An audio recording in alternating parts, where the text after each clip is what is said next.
What really happens in a prison shower? I mean, we've all heard the stories, man. We've all heard, you know, what kind of things go down if you drop the soap in the shower in prison, and it's horrible. Like, at least that's what I've been led to believe. But is that actually what happens? Is it like it is in the movies? You know, we've all seen, is it Shawshank Redemption and The Green Mile, those horrible scenes. But is it really like that? Okay, you guys, so the number one thing that happens in a woman's shower, I can't believe I'm sharing this on the internet. Oh my God. Take 942. What's up, you guys? Welcome to today's video. So today, as you can tell by the title, I'm gonna be spilling all of the tea when it comes to what actually goes down inside a prison shower in the female prisons. Like, whoo, you guys. Have I seen some stuff? But before we get started, I just want to say that I'm not glorifying or glamorizing going to jail or prison. There's nothing cool, fun, or funny about it. Absolutely. And it's great that she made this disclaimer. I'm just like curious about it. Obviously, none of us have any plans on going to jail, but there is like an interest. I don't know why. I just, what happens in there sort of thing. It is my hope that sharing these stories will be able to deter you guys from making the same mistakes I made. Prison is a terrible place. It's a terrible, dark, lonely place, and it is not working, in case you haven't heard. So I'm going to make an entire video on why the war on drugs is not working, why incarceration is not working, and all of my opinions and 2 cents will be thrown in that video, as well as facts and data and statistics and all of that, so stay tuned for that. But for today's video, prison showers, the female edition. Y'all ready for this? All right, let's just go ahead and get started. So there are 2 kinds of showers in prisons. This is both for men and women. There is an open shower with a bunch of shower heads that everyone has to go in at the same time and you're all naked together, and there's one shower curtain. Then there are also individual showers in certain units with individual like shower curtains in these showers. I'm guessing maybe those individual ones are for like the, not VIPs, but like the people in protective custody, maybe the ones that are like isolated from the other people. I have seen both. I have been in both. I have dealt with both. Yeah, so let's just get the most awkward question out of the way, because this is like the most common prison myth, and a lot of people say this when you're going to prison and it just gets thrown around a lot as a joke. So let me just clear that up. Let's get the awkwardness out of the way. Well, just kidding. This entire video is going to be awkward. So you know the saying, don't drop the soap? Like, girl, you better watch out. Don't you drop that soap. Girl, you better watch out. You better watch out. Listen, let me tell y'all right now what happens if you drop the soap in prison. Are y'all ready? Nothing. Nothing happens when you drop the soap in prison. Only one thing really goes down. That is, you cannot use that again. Okay, don't do it. Do not pick up that soap and try to use it. I don't care if it's your last bar, you better hustle up another one, because let me tell y'all, a prison shower is the most disgusting place. It is like, I can't even, okay, so they do clean the showers. Yeah, it's got to be filthy in there, right? Like, because cleaning it is probably not high on the priority list for the, prison guards and the people that manage it. And we're gonna get into the stuff. Just hold on, I have to explain this. They do clean the showers, and by they, there's a porter in the barracks, someone that is assigned to clean the showers. You guys. So they take this mop and they put it in cleaner that is like so watered down, it's not even really cleaner. And they use the same mop in every shower. And like, you're just, it's disgusting. I can't even explain it, but it smells so gross. It is so gross. They're not washed very often. I think they might get thrown into the washer. I worked in laundry too, and I don't even remember. It's been a minute. So the mops just don't, it's not a high priority to clean the mops. It's not a high priority to get solid cleaner. It's not a high priority for like, you can't have bleach or anything. That's just not a high priority. You know what I mean? For anyone but me who's dying. So there are 2 very specific rules when you are showering in prison. Number 1, do not go in that shower with your bare feet. Do not do it. You have to wear shower shoes. Because it's just so filthy, or because there's like sharp objects in there that you could like hurt yourself with? Because it is disgusting in there. Like I said, it's not cleaned properly. There's no bleach, there's no chemicals. Inmates do not have access to cleaning supplies the way that you think cleaning supplies are supposed to be like used. Like the standard is very, very low. Chemicals are not easily accessible because there have been inmates that have abused that and used chemicals for other things, but that's not what this video is about today. So different video for a different time. Back to prison showers. There's just 2 rules. Number 1, you have to wear shower shoes. Number 2, if you drop soap, throw it away. Let it go, bro. Soap does not clean itself. Yeah, but getting a new bar of soap, like, is it easy in there, or, you know, do you have to like buy it from the prison store? Like, because getting things like that can't be simple. Gonna be bacteria on it, hair on it, like, throw it out. If you can even stomach picking it up off the floor, if I'm being honest. Like, I've dropped soap before and I haven't even wanted to pick it up to throw it out. Like, that's how gross it is. So, yeah. Ew. What happens when you drop the soap? You throw it in the trash can. Okay, you guys, so the number 1 thing that happens in a woman's shower, I can't believe I'm sharing this on the internet. Oh my God. So there's really just no easy way to just say it, so I'm just gonna have to say it, okay? So women are having sex in the shower. Now, in the last prison that I was at, which is McPherson Prison in Southern Arkansas, it is actually a crime if you have sex or if you're caught having sex with another inmate. So if 2 inmates are in a relationship and they're having sex, it's not like free will. You are property of the state. So what? Property of the state?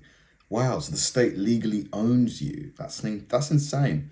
I suppose though, because yeah, you are incarcerated, so Arkansas will actually write you up for sexual misconduct, and if you get 3 conducts, they will hit you with a free world charge, and you will have to register as a for having sex with your girlfriend in prison. Wow. Yeah. So there's that. Wow. Anyway, there's a whole system to that. Like, usually if 2 women want to have sex with each other, you need a spotter because you're not supposed to be having sex in prison. Wow. So you need somebody like, you know, keeping the lookout. That's crazy. Yeah. So, but it definitely happens. And it's really like, it's one of those things where it either happens really, really early in the morning so that a lot of people aren't in the shower, or it happens like at the end. And the last prison that I was at, they actually locked the showers, so you couldn't just go in the shower whenever you wanted to. So they would open the showers at like 4 or 5 o'clock in the morning. Like, there was this whole like gate by the showers, and an officer would have to come in and unlock it and move the gate so that you can get in the showers. So I've seen that. In program barracks, it's a little bit different, whatever. But so yeah, they lock you out of the showers so that you cannot get in them whenever you want to. So I've definitely seen women having sex, and officers will walk by and kind of look under to make sure there's not 2 feet in one stall. If it is an open bay shower, it's a little bit different. But why are they so against it? Because at the end of the day, as long as it's consensual, like, what's the issue? Like, why can't they do that? I don't get it. Like, sometimes you just have to look away. Like, if that is happening and there's other women in the shower, which is kind of rare, they try to like sneak off and be by themselves or have as much privacy as you can, but there's like no privacy in prison. So that's why women would do that really, really early in the morning. So there are 2 kinds of people that shower really early in the mornings, and that is lifers or girlfriends. So, and that's just my personal experience. If you had an experience in a different prison, like, cool, but I'm just sharing what I have seen. So yeah, lifers, or like really, really old, like senior citizens, they'll shower in the morning, or girlfriends will shower in the morning. So definitely seen it. I've definitely walked in on it, and it's just a really awkward thing. Like, you know what I mean? Because you just walk in with your shower bag, you know, like your shampoo and your conditioner and your soap and your towel and your washcloth. You'd walk in like, oh, I'm gonna take a shower. Whoa, holy cow. And it's just like, dang, my bad. So yeah, that would be crazy. You know, you're just walking in there and just bam, it's right in front of you. 2 people just, you know, going at it. Oh yeah, it definitely happens. Number 1 thing that happens in a woman's shower is girlfriend time. So you're welcome. Another really crazy thing that I've seen go down in a woman's shower is women that come back from visitation. If they have contraband up inside of them that they got on the visitation floor, more often than not, they can get it out themselves, just in a stall in the bathroom, and they're good to go with their contraband. Use your imagination. That's insane. Like, using your body as like a storage unit. That's crazy, isn't it? You know? Or am I alone in thinking that? But sometimes they have a hard time getting it out. And I've seen this so much. Oh I've seen my it so much, you guys. So if the woman can't get it out of her purse. So they're like fishing for it. She'll have to wait until the showers are open. Oh and I've actually like heard this going on in stalls next to me so many times. It's actually like a really scary thing for a female to be doing that because, and I'm sorry if this is like TMI or graphic, guys, just click off this video. just click off this video. But yeah, the contraband or anything you put up inside of you, if you're a female and you put it in your purse. Don't they call it the prison pocket as well? Ew. Please refer to my prison slang video. I will leave it on the card. But anyway, it can get stuck in the lining of your uterus if it is up too far, and that is dangerous. You have to go to the doctor and you have to get it out. It's a whole thing, and women are so afraid to do that. Now, when men put contraband in their suitcase, that happens, it gets stuck, but eventually because it is in your intestine, you know, I don't know, small, large, it's in your butt. Dude, I cannot imagine putting something in my dinner dumper. I could never. We're talking about butt drugs, okay? But eventually your bowels will move and it will come out. But for a female, if it gets stuck on the lining of your uterus, you have to go to a doctor. And I've seen women just really, really, really afraid of, you know, you can't just go to the cop and say, hey, I have contraband up there. I can't get it out. You know what I mean? So it's dangerous. It's awful. It's terrible. I would not recommend doing that. Especially if you're a woman. I mean, it's gross either way, let's be real. But if you're a woman, I would not recommend that because it's just dangerous. Another thing that Yeah, but they don't do it, they do it out of necessity, don't they? Like, they don't want to do it. Like, if they could walk in with whatever it is, they would.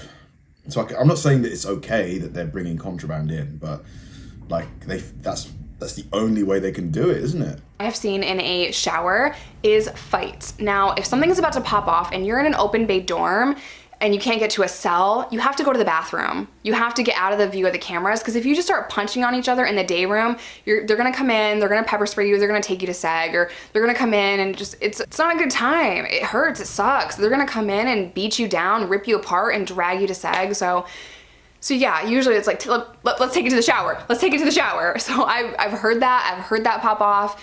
You know, you wanna be out of the view of the camera. So anything that you're doing that is illegal or against the rules of that prison is done in the showers, is done in the bathroom so that the cops don't see it, so it's not on the camera so that you don't go to SAG. In the last place that I was in, I actually saw women trading commissary. You guys, like... Wow, so it's a place of business as well? Dude, like the shower just seems like the ultimate, like, office space in the prisons. In Arkansas prisons, they will lock you up for everything. I know New York does this too, but it's not as bad in my past experience. It wasn't as bad just handing someone, you know, a soup or whatever. Cops didn't care as much. Now, it is still unauthorized exchange in New York is what it's called, but in Arkansas, it's called trafficking and trading. So if I just went to hand my homegirl a soup and the cops saw me do that, they could write me up for that. It is a minor disciplinary report, but you're gonna lose privileges. You could lose phone, visit, commissary, everything. Just because you gave your friend a soup packet. That seems harsh, doesn't it? So, you know, another thing that I saw go down in showers was the exchange of commissary, just basic shit like coffee or soup or whatever. Like a girl would take something to the bathroom or to the shower and leave it in there, and then the girl that wanted it would go in and get it. So, you know, I saw that go down a lot. Just keep in mind, every single thing that is against the prison rules is going down in the bathroom, is going down anywhere where the cameras can't see you. In the corner, like in your cell, but a lot of them are open dorms. I have lived in both. So anything that you wanna get away with goes down in those showers. Wow. Something that I had to do in an Arkansas prison after I had my daughter is I had to, and now you're not allowed to touch another inmate. No one's allowed to touch you. Like, it's this whole thing. Arkansas cops are crazy. They're on it, you guys. So in a maximum security prison in Arkansas, you can't braid someone else's hair because you're touching each other. I had a hard time threading eyebrows, so we'll get to that. So after I had my daughter, I had to have one of my friends help me take ace bandages and wrap them around my boobs so that the milk would stop coming in. And I was in so much pain. I would literally be crying because I can't even explain it. If you've had a kid, you know, like it just hurts. But then to keep them tight, it was so hard. I even had to have one of my friends wash my hair in the shower. I would just like lean back and like hold my boobs so that the hot water wouldn't touch them.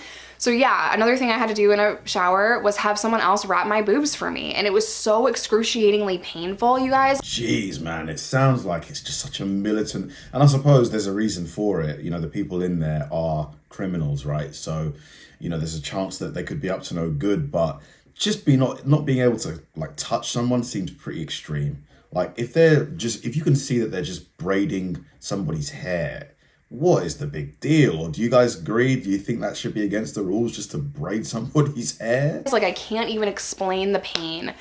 So yeah, nothing is worth going to prison. Nothing. Like it's awful. So 0 out of 10 on Yelp. Okay, so threading eyebrows. 0 out of 10 on Google reviews as well. That was another hustle of mine. I would have to do that in the shower, or I'd have to do that in the bathroom. And it is a lot more difficult if it's a single shower because the cops are looking for 2 feet or whatever, and they're gonna automatically assume that you're having sex. So I would more often than not do it on the toilet. Girl would sit down on the toilet and I'd be doing her brows, but I'd have to like kneel down because in the bathrooms in prison, if it's an open bay dorm, there is like stalls. It's like cement, but they only come up to like maybe here. So you can kind of see. So I was like kneeling down and like threading, you know what I mean? Like threading these eyebrows. So it was a process, and I would thread eyebrows for so long that my hands would get cut, because once someone knows that you have a skill or whatever, they're like, oh, please do my eyebrows in New York. Please do this, please do that. So I've been in and out of jails and prison a lot in my past, so I just knew how to do that. And that was kind of my number one hustle. Eyebrows matter. Eyebrows are really important to a girl. Dude, I wonder what she went in for, man. So curious. Space. So I would be hustling and doing eyebrows for so long that my hands were literally cut open and bleeding. So yeah, hopefully I've been able to shed some light on what happens in a female prison shower. It's gross. Showers in prison are disgusting. And I will say this about the showers too. Not that I'm like complaining like about the shower. I just want you guys to see like and understand what a prison shower is like. The water is never hot. It's maybe lukewarm, if not cold. So when the water is cold, it burns your head, and it's like painful to have ice cold water being poured on your head and you're trying to shower. The intake showers are always like really, really cold and like will fucking burn your scalp, you guys. Do you know what it is? Yeah, like on the one hand, I do feel like, you know, it should be a punishment. Like you shouldn't want to go to prison. It should be a nasty, horrible place to deter people from wanting to go or from being willing to go. But on the other hand, it should be a place of like rehabilitation, shouldn't it? Because you want to show them that there's another way of living. You know, it's a fine balance. I feel like not giving them warm, like hot water to shower with, I don't know about that. I feel like that's a bit crazy. It's like it hurts so bad. And in intake they give you lice shampoo, so you're trying to like desperately to get this freaking lice shampoo out of your hair, but you also want to get out of the water because it hurts so bad. So yeah, it's just like a trickle. You know what I mean? And there's always one shower that is like the prime time shower. There's always one shower that works better, and that's a shower that people fight over. Like I've literally seen girls fighting over who's gonna get in that shower. Like, yep, who's gonna use that faucet? Who's gonna use that stall? I need that shower. Like they will fight over it. If there is anything good in prison, whether it's food, whether it's a shower, a good phone, they will fight over it. They will fight over everything, myself included. I've been in plenty of fights over the prison phone. So shower's a high commodity, even though for me at that time, I honestly didn't care. I knew the showers were gonna suck. I wasn't gonna fight someone over a shower. I'm like, just give me some lukewarm water, like I'm good. As long as I don't have to bird bath it, I'm completely content. And if you guys don't know what a bird bath is, it's this really disgusting thing you have to do in a cell with a tiny little square of soap because you're in segregation. They won't give you like shampoo or anything, and like maybe a washcloth, and you just have to wash the hot spots. Gotta bird bath it. It's disgusting. I wouldn't recommend it. So wow, great video. Really, really informative. I mean, it's just, it's insane what it's like in there. Obviously, you know, none of us want to go there for sure. But I've always had like this, not always, but like, what's it like, you know, to not be free, to like have your, you know, your freedom, your liberty taken from you, you know, of your own doing, of course. Like, you know, how do they live in there? What do they eat? That kind of thing. It doesn't sound fun at all. Thanks for watching, guys, and I'll see you in the next one.